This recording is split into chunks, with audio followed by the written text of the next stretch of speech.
Bismillahirrahmanirrahim. Assalamualaikum warahmatullahi wabarakatuh. Para pemirsa TV Ainul Yakin yang dimuliakan Allah Subhanahu wa taala. Sekarang saya berada di lokasi calon pemakaman. Masya Allah.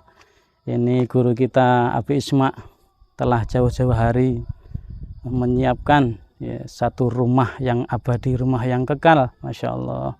Yang maksud tujuannya adalah untuk tadkiratul maut, yaitu mengingat kematian. Masya Allah. Hadirin yang mulia, dan penting sekali untuk kita selaku orang yang beriman, supaya hidup kita senantiasa dalam ridhonya Allah, dalam real syariat agama, maka hendaknya kita senantiasa ingat yang namanya kematian. Karena kata Nabi, nanti ketika orang ini sudah meninggal dunia, sudah mati, maka yang mengikuti ke pekuburan ini hanya 3 perkara.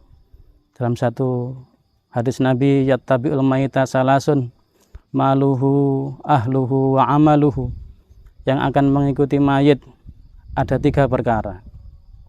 Yang pertama hartanya, keluarganya, dan amalnya. Amal baik maupun buruk yang pernah diusahakan selama hidup di dunia akan menjadi temannya nanti, mulai dari kubur sampai ke akhirat nanti. Kemudian Nabi melanjutkan sabdanya, wa yarji'u isnani wa yabqa wahid.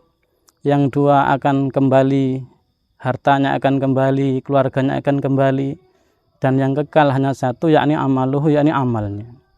Maka hadirin yang dimuliakan Allah Subhanahu wa taala, begitu pentingnya kita ini hendaknya mengingat kematian, karena penting sekali bagi orang yang beriman senantiasa ingat maut.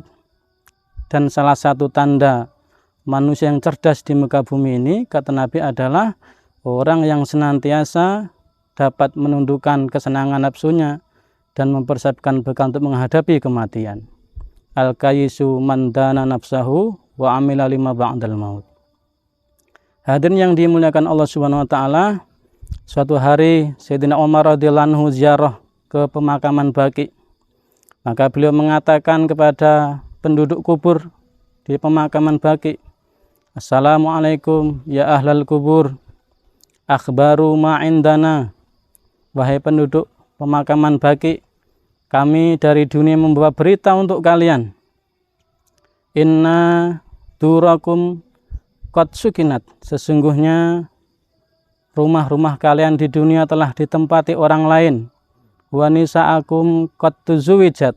Dan istri-istri kalian telah dinikah lagi oleh orang lain.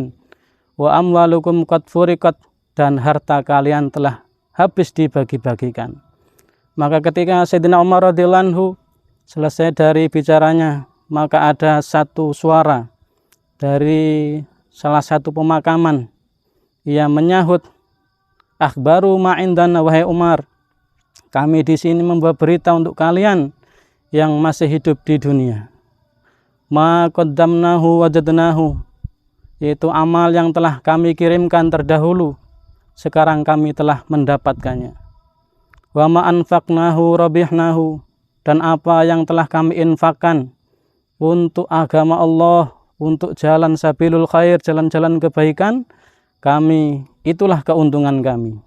Wa ma khallafnahu faqad khasirna, dan ternyata harta yang telah kami tinggalkan di dunia ini ternyata menjadi kerugian kami di sini.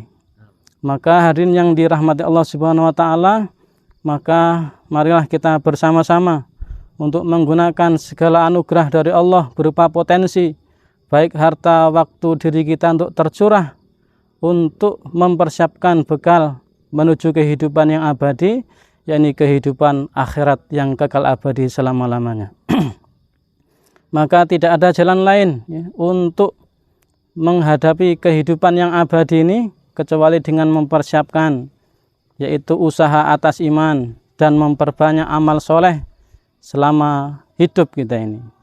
Maka hadirin yang dirahmati Allah Subhanahu wa taala, maka kematian itu pasti akan datang, perkara yang tidak bisa diragukan lagi. Kalau orang kafir kita ceritakan bahwa Allah itu Tuhan kita, mereka enggak percaya. Kalau orang kafir kita ceritakan surga dan neraka, mungkin enggak percaya. Tapi kalau kita ceritakan kepada mereka kematian, pasti mereka percaya. Kenapa? Karena sudah banyak manusia di muka bumi ini, dari zaman awal hingga sekarang pun mereka banyak yang sudah mati. Maka tanda ataupun ayat Allah yang paling otentik yaitu adalah kematian. Karena setiap jiwa pasti akan merasakan mati. Mudah-mudahan dengan nasihat singkat ini Allah Ta'ala buka mata hati kita, sehingga kita senantiasa berusaha dalam langkah kehidupan kita untuk mempersiapkan bekal sebanyak-banyaknya menghadapi kehidupan akhirat yang abadi. Demikian yang dapat kami sampaikan. Mudah-mudahan bermanfaat untuk kita semua. Wallahul muwaffiq ila aqwamit thoriq. Wassalamualaikum warahmatullahi wabarakatuh.